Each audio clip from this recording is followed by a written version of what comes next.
AP inter ప్రథమ సంవత్సరం పరీక్షా ఫలితాలు విడుదలయ్యాయి. మంత్రి గంటా శ్రీనివాసరావు విజయవాడలో రిజల్ట్స్ విడుదల చేశారు. మొత్తం 62.9% మంది ఉత్తీర్ణులయ్యారు. 67% ఉత్తీర్ణతతో బాలికలే పైచేయి సాధించారు. జనరల్ కేటగిరీలో 52%, వొకేషనల్లో 60% మంది విద్యార్థులు ఏ గ్రేడ్ సాధించారు. ఫలితాల్లో కృష్ణా జిల్లా మొదటి స్థానంలో నిలవగా కడప జిల్లా చివరి స్థానానికి పడిపోయింది. 52.13% ఏ గ్రేడ్ వచ్చింది. జనరల్లో వొకేషనల్లో 8014 అంటే ఇది ఒక 60% వొకేషనల్లో ఏ గ్రేడ్ వచ్చింది. B grade greater than or equal to 60 and less than 75% marks.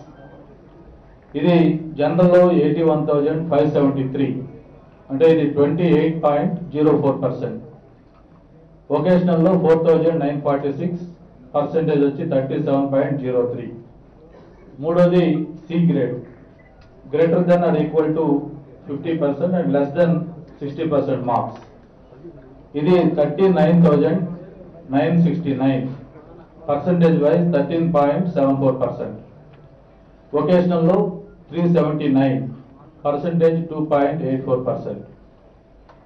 D grade greater than or equal to 35% and less than 50% marks.